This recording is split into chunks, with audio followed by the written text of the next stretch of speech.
I would like to acknowledge the Aboriginal people that are the traditional custodians of this land. I would like to pay my respects to the elders, both past and present, and extend that respect to other Aboriginal and Torres Strait Islanders who are present here today.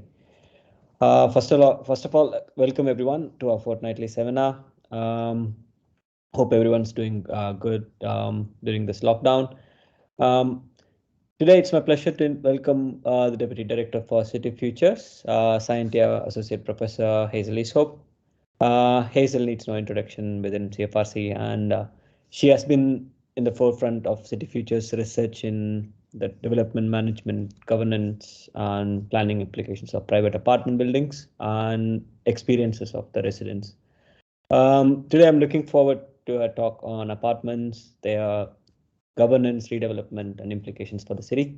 And without further ado, over to you, Hazel. Thanks very much, Bala. Let's get the presentation up. Yes. Yeah, okay, great. Well, thanks very much for having me to present today. So my presentation today is based on a book chapter that Bill Randolph and I wrote together. And basically the chapter and this presentation is about what we can and should do with old apartment buildings, especially those that are owned by multiple people at once, like condominiums and strata title. So obviously this issue is super topical right now with the Miami building collapse, hence my picture choice for the opening slide. But it's been a concern internationally for quite some time. And there are also implications here for how we think about what we're building now. What's the build quality like? How long will it last? What maintenance will it need to stay safe? And what are the options when it needs upgrading? But in this presentation, I'm going to focus just on what to do with the old buildings. So we took the findings of a research project on the potential for renewal of strata buildings, which is what we call condominium in Australia, across Sydney as a starting point. And we mulled over the implications of what we found in that study and used that to point to some alternative approaches to apartment renewal in the chapter and hence in this presentation. And so the pictures on the slide here are the team from that study, and I'd like to acknowledge those team members. So in addition to Bill, they were Lawrence Troy, Simon Pinniger, and Laura Cromlin, who'll be familiar faces to many of you. So this area is an important part of my own research agenda moving forward too. And I'm also going to mention some current projects that I'm working on with colleagues in this space. So for those of you at City Futures who aren't really familiar with my research, hopefully this will give you a bit of an introduction to what I'm working on at the moment as well. So what is this thing, condominium redevelopment? Essentially, we're talking about redevelopment of apartment buildings that are owned privately by multiple property owners. And that redevelopment can take different forms. And someone else is now in control of the presentation and I can't see my presentation notes. Bala, can you help me with that? So there is a button on the top which says yeah, okay, I've got it back. Excellent. Okay, so when I talk about redevelopment, there's different forms that can take. Often we talk about the complete demolition and then the rebuilding of a building. But sometimes it might be a substantial upgrade. So we might be talking about the addition of new units, digging out basements, or replacing and rebuilding walls. And redevelopment could be triggered by a lot of different things. It can be managed and promoted by different people, and it can be funded in different ways. So here's a go at a simple summary at the drivers of redevelopment. Essentially, there's four main triggers.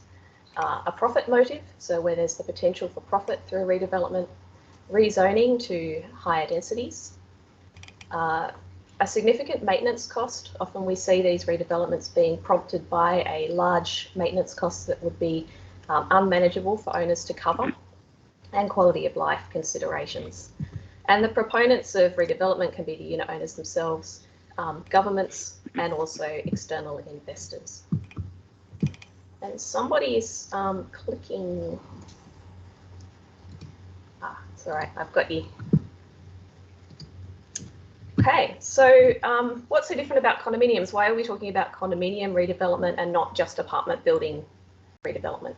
The simple answer is because they have lots of owners, normally as many owners as there are units. And also in Australia, almost all private apartment buildings are strata titled or condominium buildings. So they're basically one and the same thing here. But they provide a particularly complex or tricky case to look at the issues of redevelopment.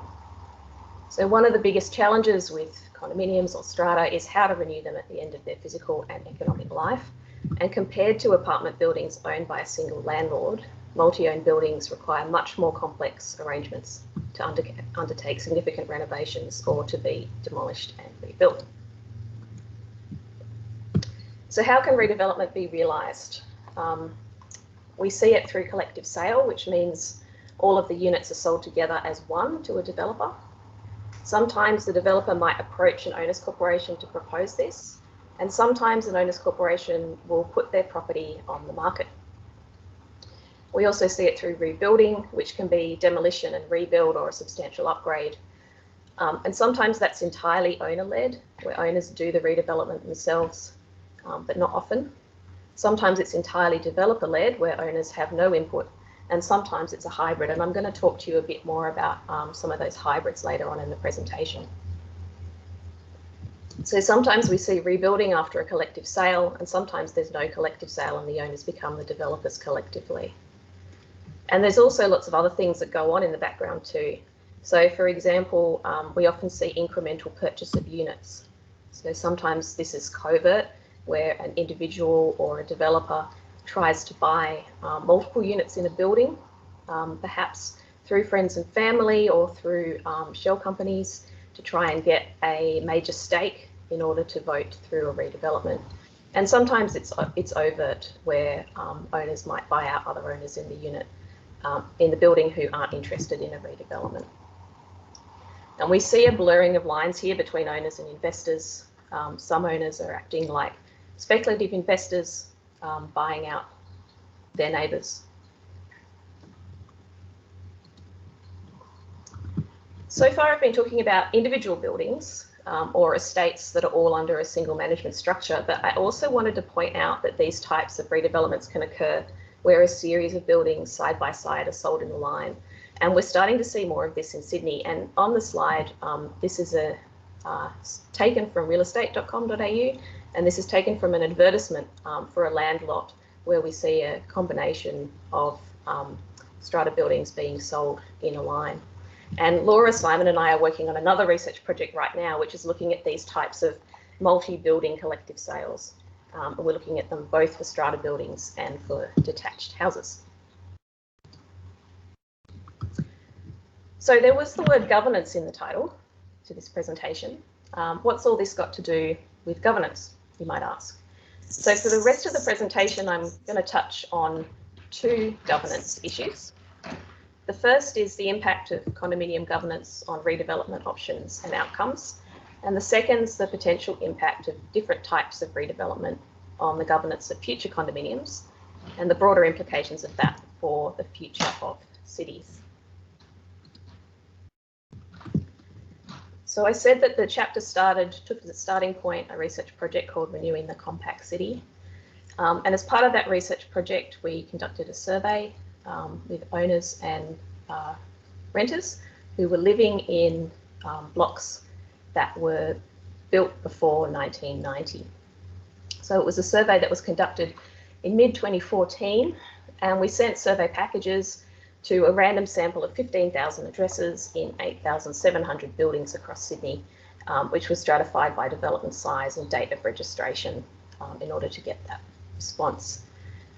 And then we also used a modified development feasibility model to assess the economic potential of renewal under prevailing market conditions for all of the pre-1990 strata properties that had 3 or more units across Sydney. And I'll show you the results of that shortly.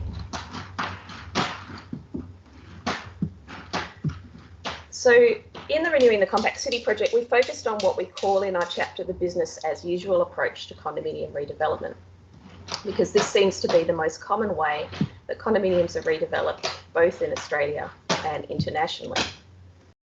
The basic equation in this form of renewal is that the increased value of the new building offsets the costs of demolition and rebuilding with enough profit margin to reward the risks that are involved. So normally what that means is that we're replacing low-rise with high-rise buildings, or we're replacing more affordable with more expensive units. And in a lot of jurisdictions, governments have amended the law to try and make this type of redevelopment easier, typically by reducing the proportion of owners who have to agree to redevelopment before it can happen. And examples of countries that have done that are Japan, Singapore, and a number of states and provinces in Canada, the US and Australia. So in New South Wales, only 75% of owners need to agree to this type of redevelopment.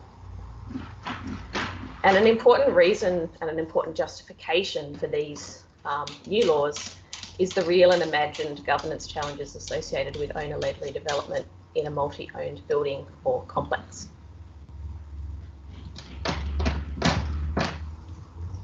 So why is this the usual approach?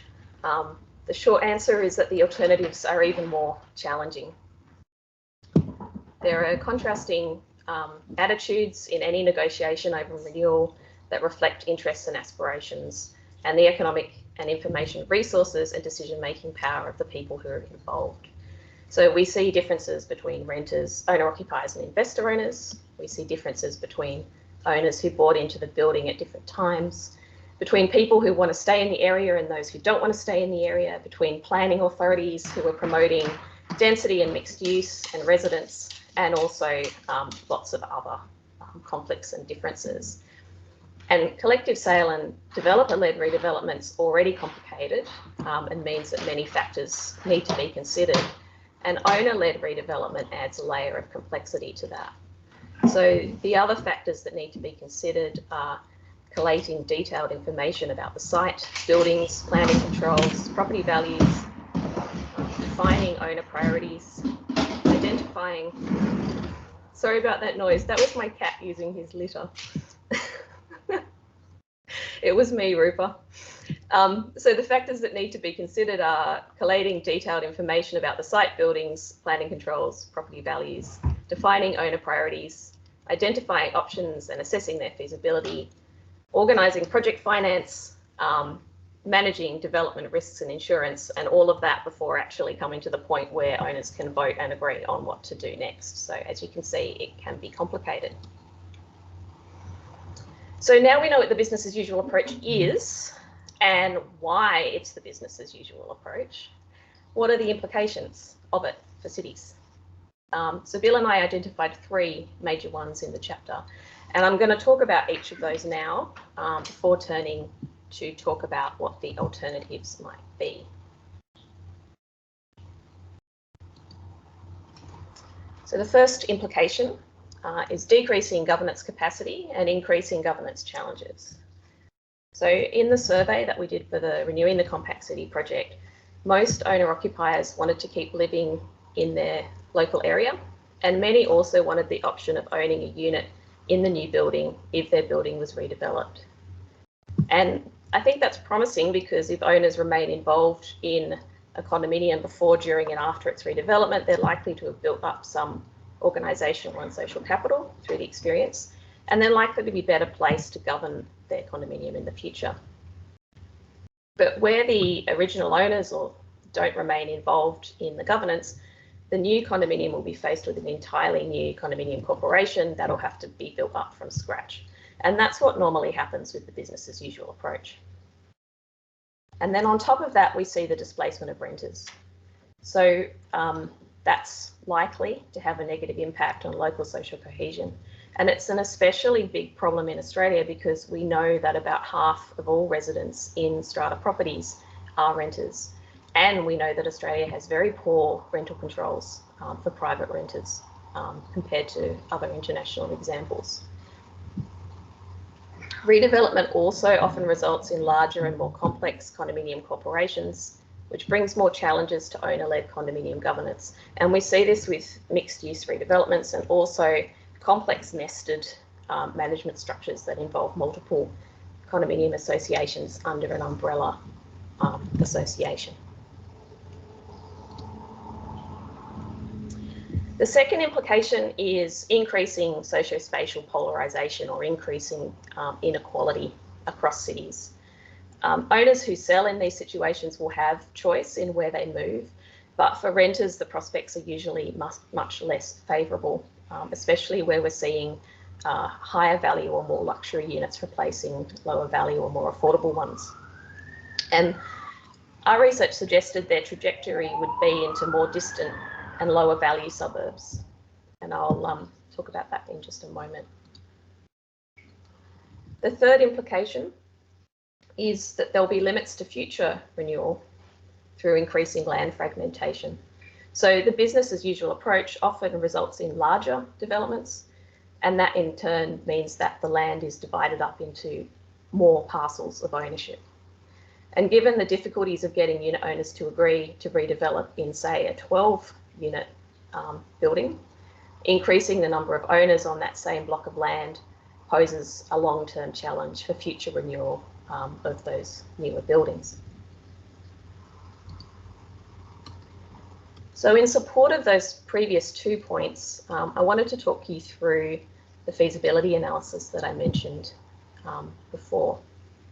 So Lawrence Troy did the work behind this feasibility analysis with a lot of input from Bill.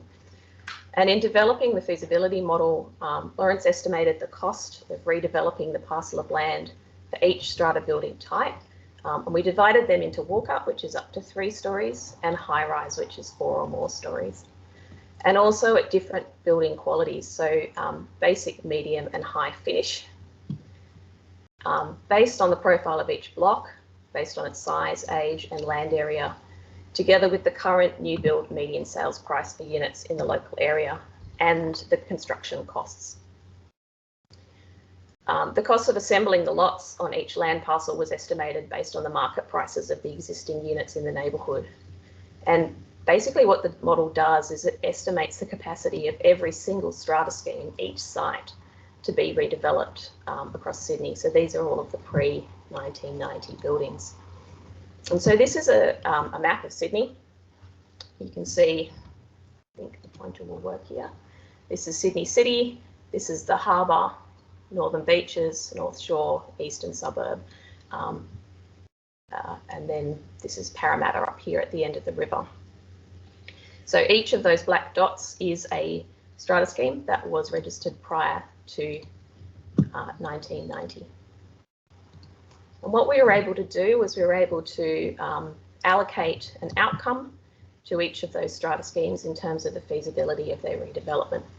So this shows where it's feasible to knock down the existing strata scheme and replace it with a strata scheme of up to 3 stories at a basic finish level. So each of those dots are places, individual property sites where that's possible. This one shows the same, but at a medium finish, and this one at a high finish. And then we put them all on top of each other. So if they're feasible at the lower price point, then that's the dot that's included. So basically the lower price dot takes precedence. Then we've also mapped the maybes and the no's, and the NAs are the ones, those blue dots are ones where it would actually cost more. So it's not that you wouldn't get a development profit, but you would actually make a loss if you tried to redevelop in that way. So then we did the same, then we put all of them on top of each other, and you can see here the map of all of those walk-up flats outcomes. And what's important here is that we see high finish redevelopments are feasible. So this is the dark green in the most expensive parts of the city. So this is the CBD, this is the North Shore, the Northern Beaches, and the eastern suburbs. So what that means is we're seeing low-rise strata blocks being replaced with other low-rise strata blocks, but at a very high finish. We then did the same thing for high-rise flats. So for if it's feasible to build 4 or more stories, and again, if it was feasible at 3 or less stories, that's the dot that's marked. So these are the ones where it wasn't feasible at 3 or less, but it is feasible at 4 or more. And what we start to see here is a swathe of basic and medium quality redevelopments that are feasible through these middle suburb areas. So that's the light and medium green colours. And also, of course, we see that high quality high rise is feasible in those wealthy areas as well.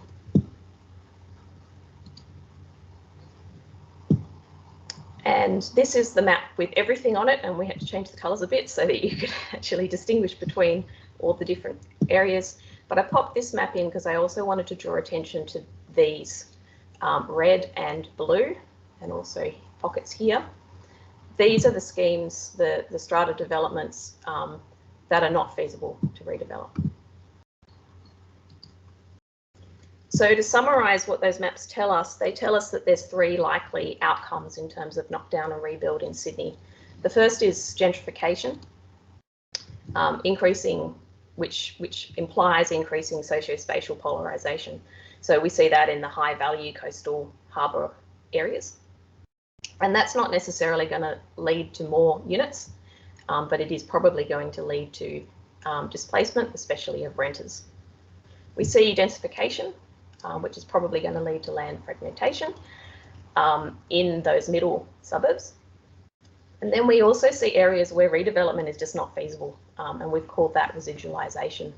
And that's problematic as well, because that suggests that there is no market capacity to upgrade or redevelop those buildings under the existing development regime. So to summarise, the problem with the business as usual approach, the reliance on the market to redevelop condominiums or strata is problematic. First, it results in the dissolution of the condominium corporation, which governs the property, as well as the relocation of all of the residents, and it's going to therefore damage existing social and organisational capital. Second, it potentially increases socio-spatial inequality and displacement. And third, it's likely to result in an increase in land fragmentation. So what are the alternatives, you might ask? We identified 4 in the chapter. They're not necessarily exhaustive, there's probably more. And they're also not necessarily mutually exclusive, and sometimes we see bits of different parts of them being used together. But we're drawing on our observations of practices that are already in place. So we have examples of all of these in Australia and in some cases overseas. So all of these alternatives to the market-driven knockdown and rebuild approach have the potential to deliver more equitable and sustainable housing outcomes for residents. But I want to stop and stress here that we're not simply holding up private developer-led redevelopment, understanding it as unfettered commercial interest, and holding that up against owner-led redevelopment that we understand as actions in the interest of some kind of ideal condominium community or communities. The reality is a lot more complex than that. The internal governance arrangements of condominiums are influenced by owner-occupiers, investor owners, property managers, lawyers, real estate agents, and lots of other interested parties. And even amongst the owner-occupiers, motivations differ. So we see some who are more concerned with the potential for capital gains, and others who are putting a greater value on their unit as a place to live. So the argument that we're making isn't that these development scenarios provide an utopian alternative to the business as usual approach, but that they provide alternative forms of redevelopment where the existing residents and property owners might be able to have a bit more control over the process. If they have more control, there's the potential for better governance outcomes for those developments than you might expect from the straight business as usual scenario. So the first alternative we called business as usual plus. And this is the recommendation that came out of our report renewing the Compact City, and it was the recommendation that received the most support from the industry professionals that we spoke to as part of that study. Basically, it is the business as usual approach, except that the existing owners in a development can choose to own a unit in the new development. So in our survey of owner-occupiers, there was a clear preference for some sort of value share approach compared to either just a direct collective sale to the developer or an owners corporation-led redevelopment. And that option also has the benefit of sharing both the risks and rewards of redevelopment between the existing owners and the developers. So the developer holds the redevelopment risk, but that risk is offset partially by off the plan or pre-sales to the owners who decide to take up this option. And the individual owners aren't exposed to development risk, but they still receive a newer apartment in return for agreeing to participate in the redevelopment. But redevelopment that follows this type of approach is going to require a significant value increase in the building to make it worthwhile for the developer to do, and to do by providing some units to the owners. So it's likely to result either in densification or gentrification. The second option is not-for-profit redevelopment, and this could take a bunch of different forms. And I've flagged a few of them on the slide here. So after completing our feasibility analysis for Sydney, we also reran the modelling again, but this time we removed the assumption of a developer profit to look at whether not-for-profit redevelopment would be feasible across that selection of buildings. And we found that the redevelopment of condominiums or strata, knockdown and rebuild, can be feasible across a much broader area if the requirement for development profit is removed, and also that it can be affordable. And I'll show you the results of that in just a second. So that means that not-for-profit redevelopment could provide an important solution that local households could more easily afford. And there's different ways that could be achieved. That includes not-for-profit developers who provide more affordable or subsidised housing for purchase or rent, or government involvement in housing provision, either for sale or for rent. And the picture on the slide is of Nightingale Village, and Nightingale is a not-for-profit developer that's operating in Melbourne. It also opens up opportunities for other property ownership scenarios, including build-to-rent housing owned by a single landlord, and that might go some way towards reversing land fragmentation in redevelopment. And there's also obvious equity implications of providing subsidised and affordable rental housing, which could be really useful approach in the lower value housing markets. So the housing renewal affordability model.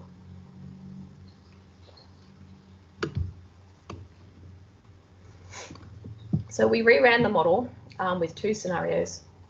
The first being whether a redevelopment would be affordable to people who already live in the area. And the second, asking the same question, but without the developer profit margin. And this is the outcome of that modelling. So what you can see here is that there's not much green. So we're not seeing many places where if you were to follow the business as usual approach, a redevelopment would be affordable to the people who live there, except in those very wealthy areas where people have very high incomes. But if we take out the developer profit, this is what it looks like. And you can see that there's quite a bit more green on this slide.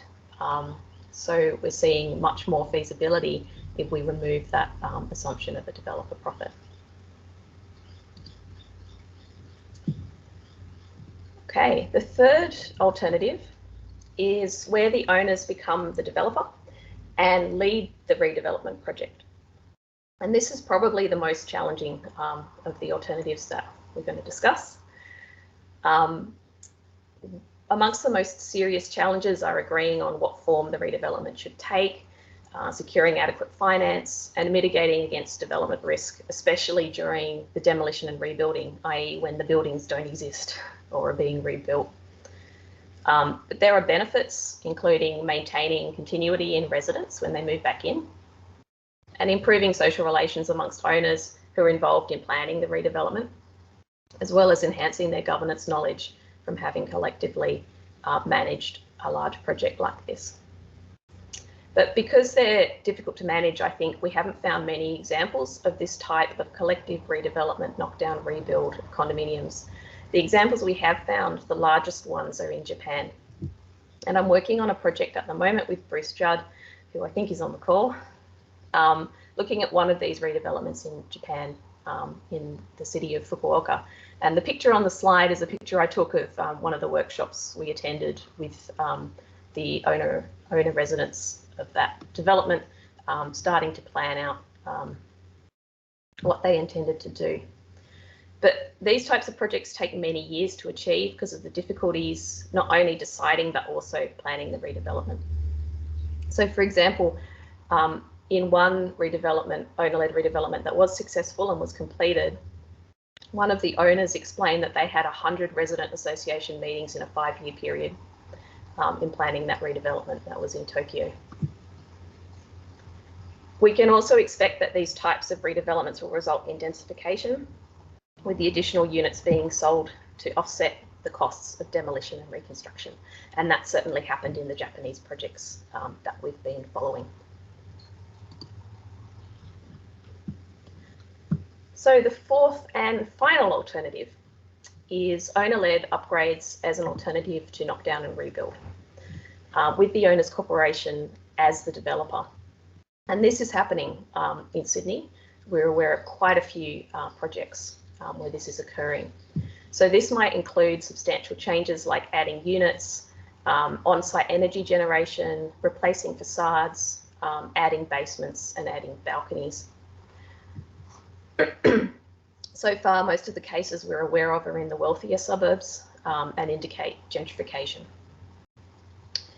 And these major upgrade projects also face long project times, and they can face obstacles, including getting agreement amongst owners on what should be done and getting the necessary building and planning approvals. But just like with owner-led redevelopment, they also point to the potential benefits of governance capacity after a major upgrade project, with the owners gaining lots of experience through managing a task like this. And there's also significant environmental sustainability gains. And these projects also often turn out to be much more cost effective than a rebuild would have been.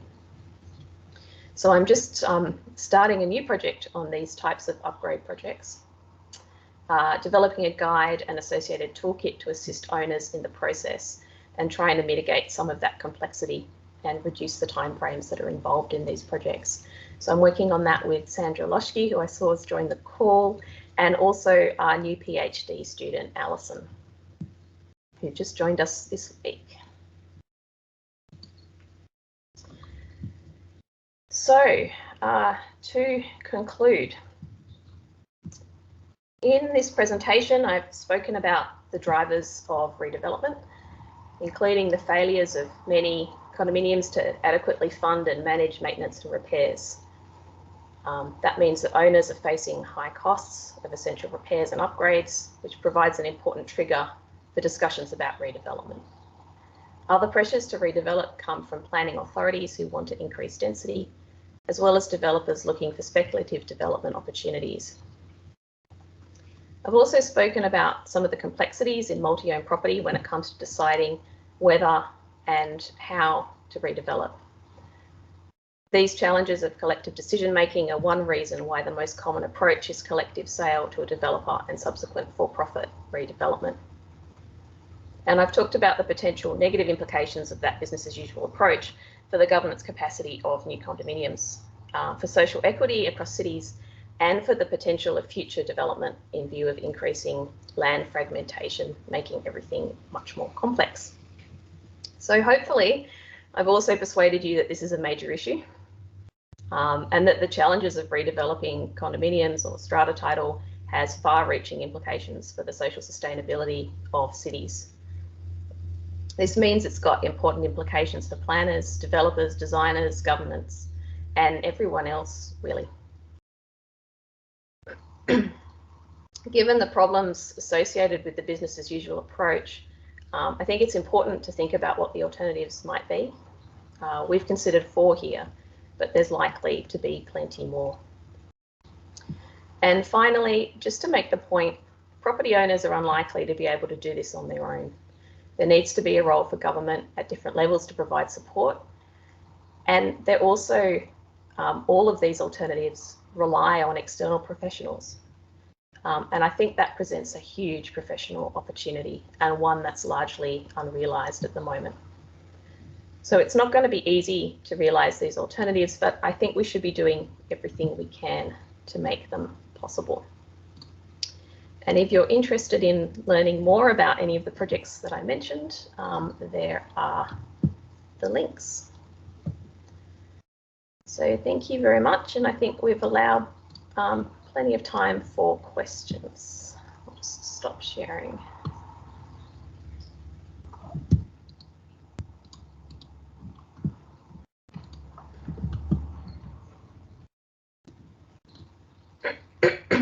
Thank you very much, Hazel. That was brilliant. And we already have like a couple of questions on the chat, so we can start with them.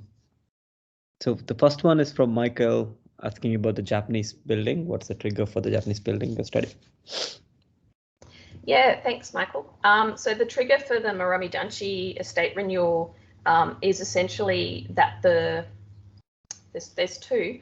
One is that the buildings are aging, and the other is that the residents are aging. So because the residents are aging, the buildings don't have lifts, and the residents are keen to have improved accessibility to the higher floors. But also the buildings are aging, and there are some substantial costs coming up in the future for renovations and upgrades. And so the owners were talking about whether it might make more sense to put their energies into a redevelopment rather than an upgrade. Yeah. Question from Ed. Would you expect that spatiality to change in a COVID world? Oh, you mean in terms of the different submarkets, Ed, and the spread across the city? In terms of the feasibility, because your modeling was done before all of this, right? And now the profit margin, if the plus model is included, that would be very different. Yeah, it would be very different. And also, I mean, one of the big things is that we know before COVID that a lot of the purchases of new units were investors, and a lot of them were also overseas investors. Whereas now what I'm being told by people in the development industry is that they're seeing a turn towards owner-occupiers buying new units because they can, because they've got less competition from those investors. So yeah, we are seeing quite a change in the market. I wouldn't want to predict what that means other than, yes, it will change. But then it's a question of how long does that change last, you know? Will we go back to the previous normal?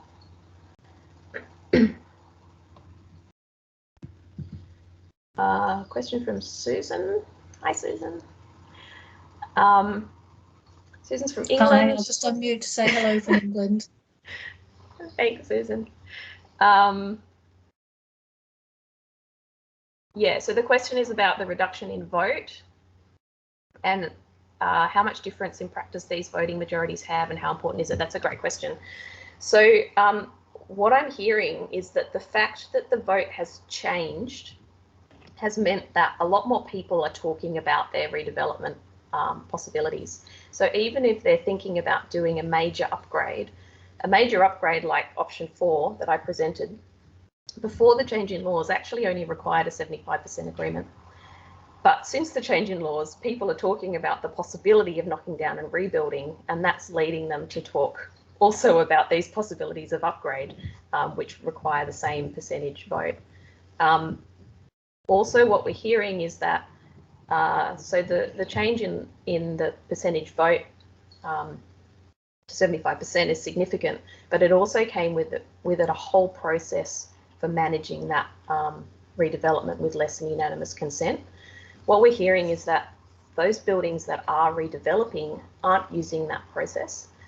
They're finding other workarounds to redevelop because they think that that process is too restricting and time consuming. So we're actually seeing different kinds of contractual and legal workarounds. But the fact that the process is there means that people are talking about the issue and looking for the workarounds, even if they're not actually using the process. I hope that answers your question.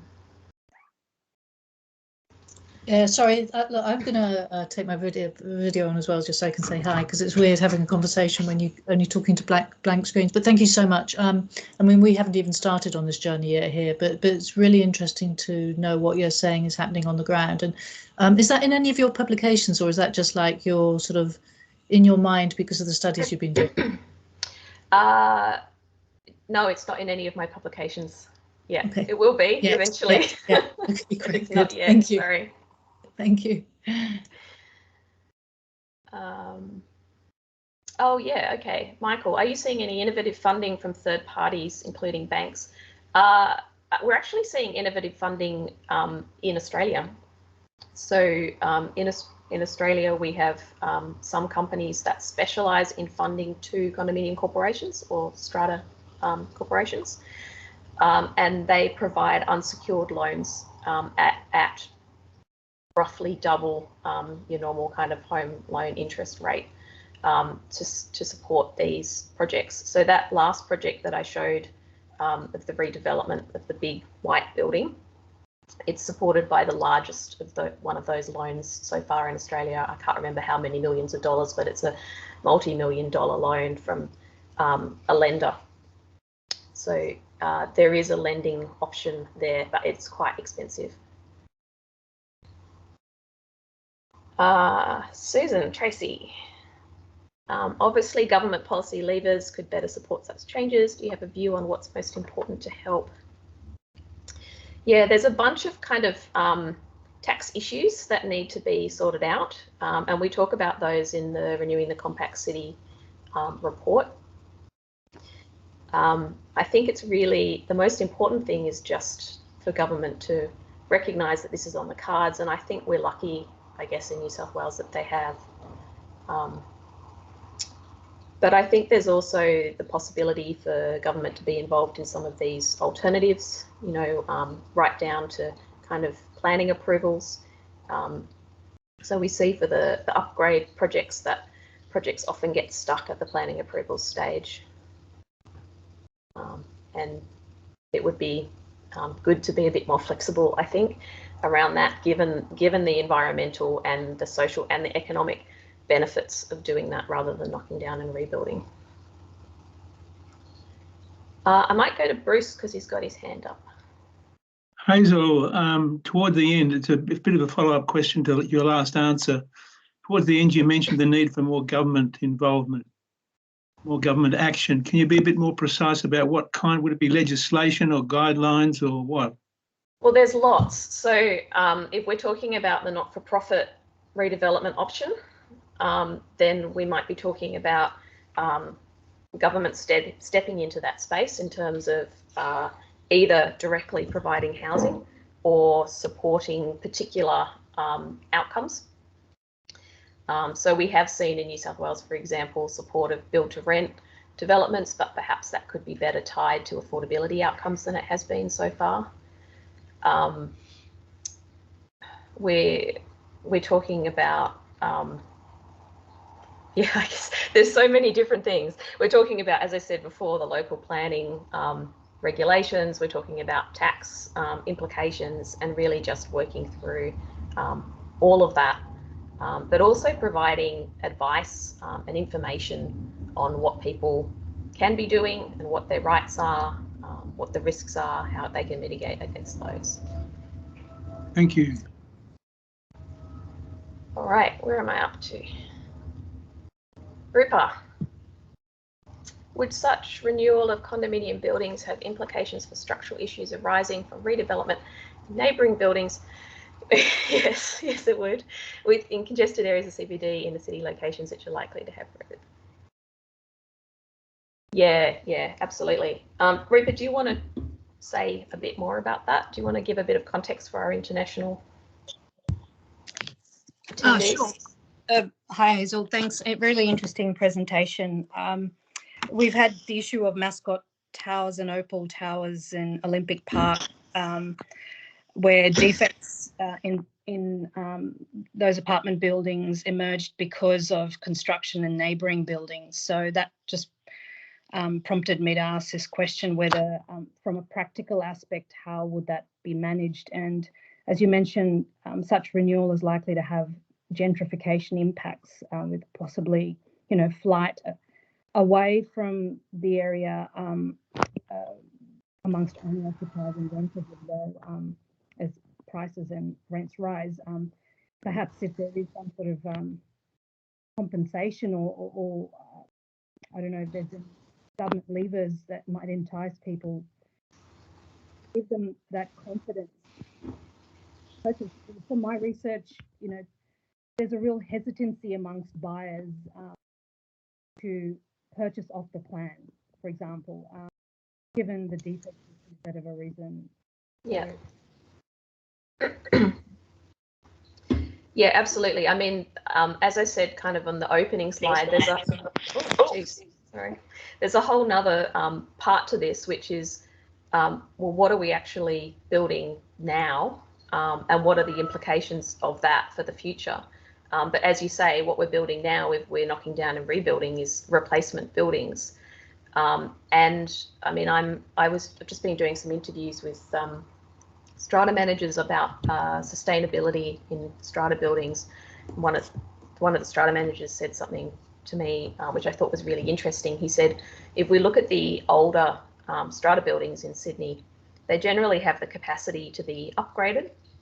But if we look at what's being built now, there's no upgrade capacity. He said, things like, the buildings are going in, but the electricity systems are at capacity, so it's not possible to include electric vehicle charging stations in the basement. There's no additional space anywhere. The foundations wouldn't allow for the addition of new units on the roof. So it's some of the options that we're looking at, where we're looking at redevelopment without knocking down and rebuilding, are just not feasible. So then if the physical building doesn't allow for upgrading, which is the type of building we're building now, then your only option is to knock down and rebuild. And in order to make that affordable, you either need to displace people by making it more luxurious, or you need to build at even higher densities and you end up in even more of a pickle down the line. So it really is about thinking about what the future has in store for us, given that we're having trouble already now, and yet the pre-1990s buildings tend to be more favourable to redevelopment than what we're putting up right now. Don't know if that kind of partly answers the question.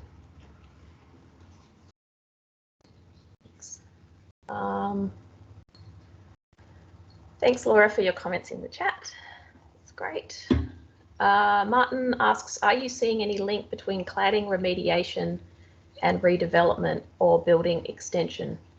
I'm not, but that doesn't mean it doesn't exist. Laura, is that something that's come up in the defects project?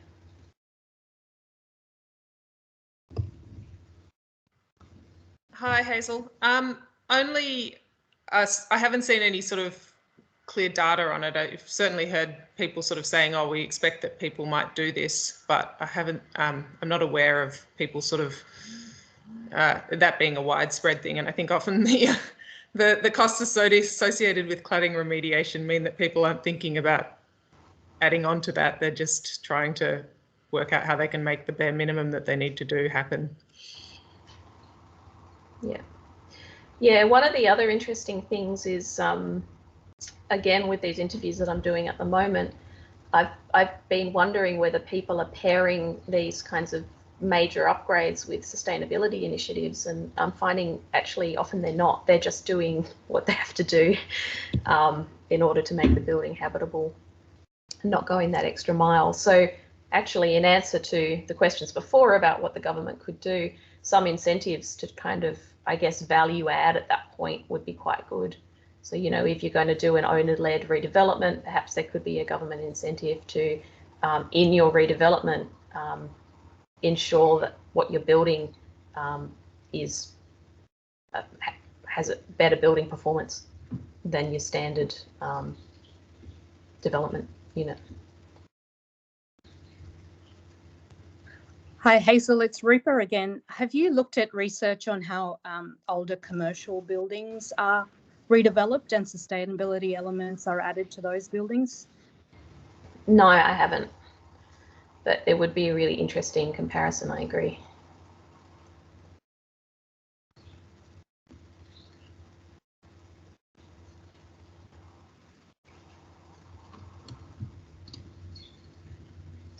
Okay. Susan again. On cladding, some sites in England are pondering whether adding floors can help fund necessary remediation. Yeah, so I mean, we're seeing that in those resident-led substantial upgrades. They often include the addition of new units, sometimes on the roof and sometimes by digging out under the building and putting additional units on the ground. So it's certainly something that can be considered.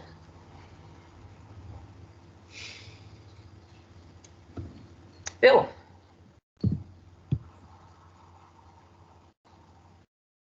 Oh, you're muted, Bill. Yeah, okay. I think this was a really good presentation, actually, Hazel, and you really summarised a lot, quite difficult bits of analysis there very well. I think one of the, just bear in mind, just for the rest of everybody, one of the reasons why we did this project was this kind of challenge. It was called renewing the compact city. In other words, this is already a relatively, for our city anyway, a relatively compact form, and the whole issue is around renewing that compact form. What we found, obviously, is that you can't do it unless you increase density, basically, or you price it right out of the market. So we're building cities now, and this is one of their sort of underlying concerns. We're building cities increasing density, and yet we're building a product, a form of housing, which is increasingly difficult to get rid of. And if you do get rid of it, you have to make it worthwhile those who are going to get rid of it by allowing them, presumably, to build higher and higher. So you've got this sort of rather odd process now happening. Densifications. How high do you have to go next time you want to redevelop a block of flats? You know, if you've got a 40-story block of flats, where'd you go with that? You know, 80 stories. So I think this is kind of a real message here about how we manage cities in the future, and what we're doing now will have a real impact on perhaps how we can retool them, reshape them, redevelop them in the future. So that was one of the sort of underlines, and you pointed that out, Hazel. I think this is sort of a fundamental message here about what we're currently doing in our cities, not just in Australia, of course, but I mean, there are many more denser cities elsewhere. Thanks, Bill. I'll just answer Tanya's question. So she's asking, who are owners corporations reaching out for input? Are architects the first stop? I think they're reaching out to all sorts of different people. I got an email just recently, actually, from a strata manager who'd been approached by an owner who wanted to do a collective sale, asking where she should go for advice on that. So she came to me, and then I forwarded her on to a consultant in Sydney who's providing advice on these types of things. So there are consultants who are beginning to specialise in it. There are architects who draw up designs and options. There's also some for the kind of upgrade projects, there's remedial builders that are specialising in these upgrade projects. So it's kind of a, I guess on my second last slide, I was talking about the opportunities for professionals. I think there really is a huge professional opportunity here across a bunch of different skill sets to help owners to manage and navigate through the complexities of this kind of thing, so that they do have an alternative to business as usual if they want, or at least if they want to explore it.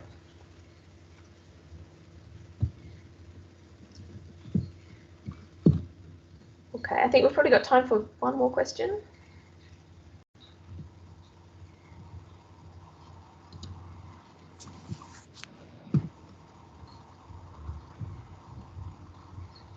I think we'll have like time for one more. There's none. We can wrap up early. Like we are like 4 minutes early. That's pretty good. Okay.